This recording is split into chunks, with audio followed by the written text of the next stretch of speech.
Understanding the unique stressors of growing up in today's world is an important part of treating children and adolescents.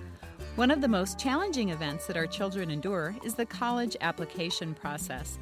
Competition for spots at top colleges is at an all-time high. How does this affect our children and their families? Welcome to a special segment, Focus on Children's Health. I'm Dr. Leslie Lundt, your host, and with me today is Joie Jager-Hyman, author of Fat Envelope Frenzy. Ms. Jager-Hyman worked at Dartmouth College as Assistant Director of Admissions. She is now pursuing a doctorate in Administration, Planning, and Social Policy in Higher Education at Harvard Graduate School of Education. Welcome to ReachMD, Joy. Hi, thanks for having me. Joey, why did you decide to write Fat Envelope Frenzy? Well, as I said, I worked in admissions at Dartmouth right after I graduated from college, actually. And after I left the admissions office and went to graduate school, I just couldn't escape people, really suffering from a lot of anxiety coming up to me and asking all kinds of questions about how things really worked and hearing so many conspiracy theories. And it was just really obvious to me that something was up with this. And also I was reading all the media that everyone else was reading about how much more pressure kids are under today and how the college admissions process can be brutal for them. So I thought, I really haven't seen anything from the student's point of view. What are real students really going through?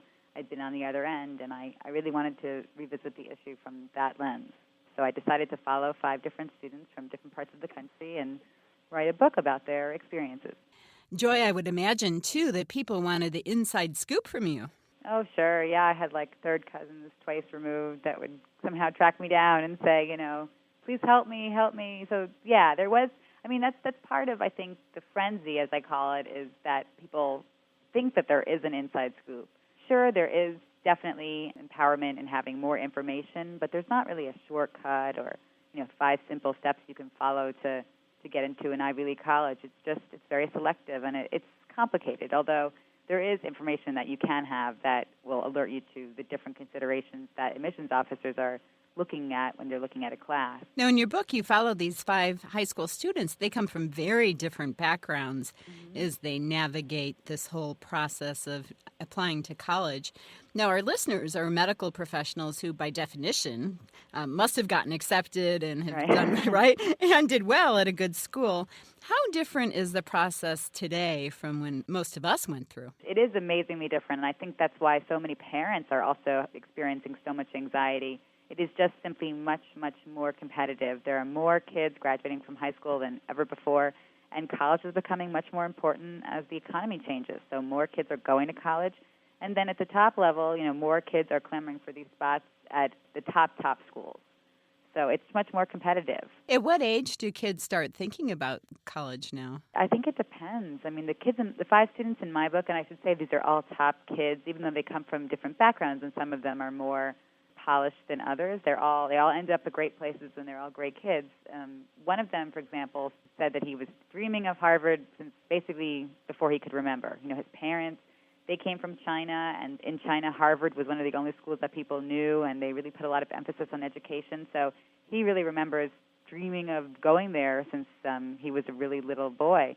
Versus another student that is in the book who also was successful, she really only discovered Harvard and the other Ivy League schools in her junior year, and her reason was really because she was looking for financial aid, and she discovered that if she was accepted there, her family would likely go for free because these schools, especially Harvard, have instituted all these new financial aid policies for low-income students. How do children typically react to this pressure? I think it depends. Sometimes the hype around students and their anxiety can be exaggerated. I think a lot of students, they've been prepared for this their whole lives, and they can do many things very, very well, and they can cope well. And in fact, some of them, I think, really thrive under this kind of high expectations. However, many students don't.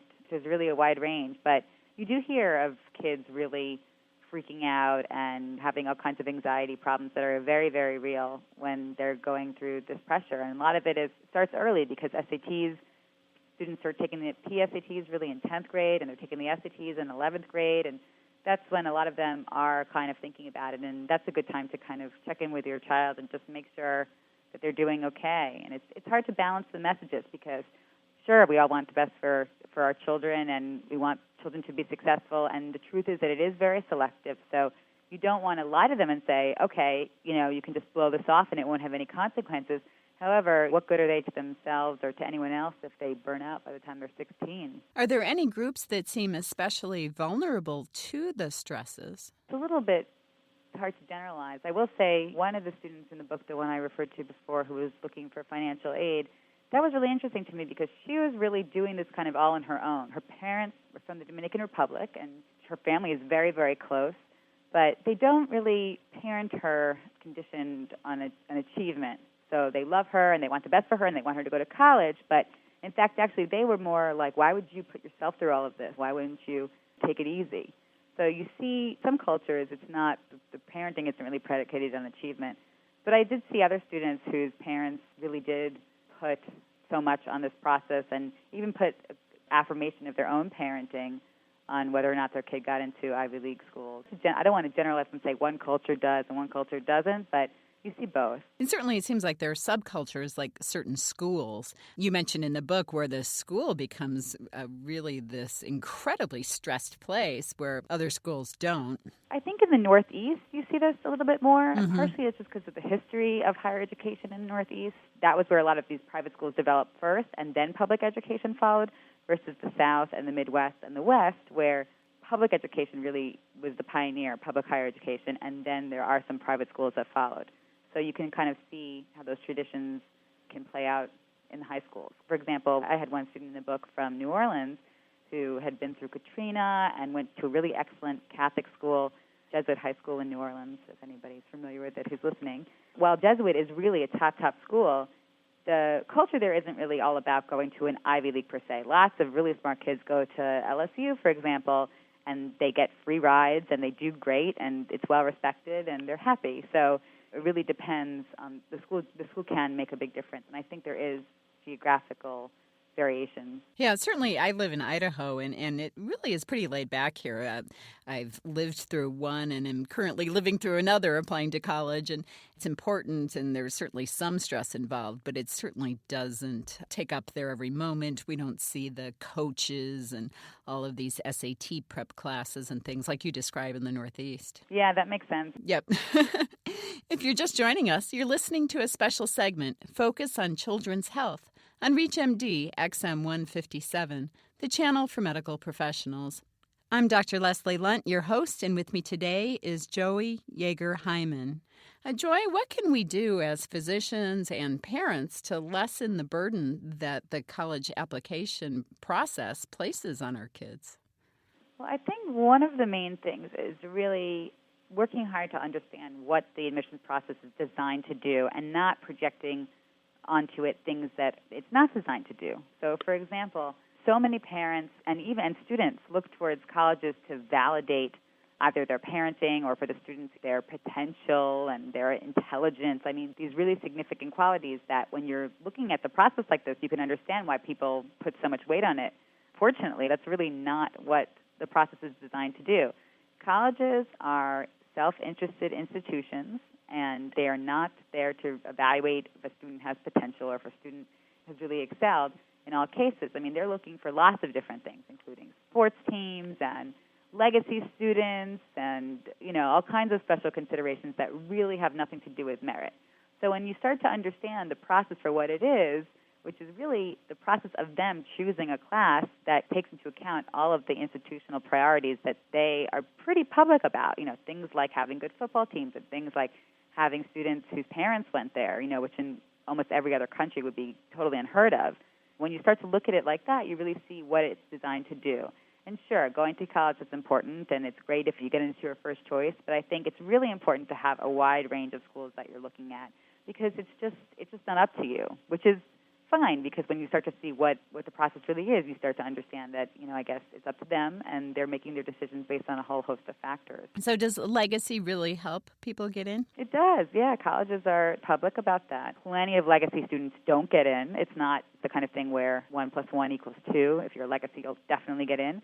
But, yeah, it's a plus factor. I mean, colleges in America say that this helps them keep strong community with their alumni, and it serves their self-interest, and they're public about it, and, yeah, it does help. And you say it's not like that in other parts of the world? No. Most places that would be considered totally corrupt. It's actually not like that at all. It's ironic because we think of ourselves, and American higher education is actually very open. 80% of schools are not at all selective. So you can enroll, as long as you can afford it or if you can apply and be eligible for financial aid, you can go. So the top 20% are selective, and the way that they do their admissions is it's very, very different. Most places don't consider essays, and they don't consider whether or not your parents went there, or if you can play sports or things like that. So as physicians, if we see our adolescent patients really having a hard time with this whole process, what should we do? Well, I think it's really good to kind of look out for it, just to sort of look for symptoms of anxiety in students of a certain age and be frank with them and with their parents about what's going on in their lives and whether or not they're overscheduled or if they're just sensitive to all the stress around them, if they're in a high school that has a lot of stress, etc. And I think, being proactive about it, doing some research perhaps about what the process really is and not projecting too much onto it, and then talking with the parents. I think so much comes from the parents, and parents have a lot of power to help and support their students and a lot of power to not put additional pressure on them because they want the best for themselves as well. So a lot of times, they're going to do it regardless, and they don't need all the extra pressure from their parents. But I think your first point is well taken, that we should at least be aware of it, and the kids themselves may not bring it up. Again, perhaps being intimidated that we're a physician and, that we must not have had any problems like this ourselves because we made it through medical school. Yeah, it could be, or even just like it's a norm for them. This is just the way life is. This is the way that they've grown up, where I think if we were all transported back in time, it would be horrific for us, all the pressure that they're under and all the pressure that their peers are putting each other under. But that's what they're used to. So sometimes they don't even know any better, or they don't know that this is not healthy, or they're taking on too much because that's what they see their peers doing. Makes good sense. Well, thank you so much for being on the show today. Oh, thank you. We've been discussing the fat envelope frenzy with our guest today, Joie Jager-Hyman. I'm Dr. Leslie Lundt. You've been listening to the Clinicians Roundtable on ReachMD XM 157, the channel for medical professionals. To listen to our on-demand library, visit us at reachmd.com. Register with the promo code RADIO and receive 6 months free streaming for your home or office. If you have comments or suggestions, call us at 888-MD-XM157. Thank you for listening.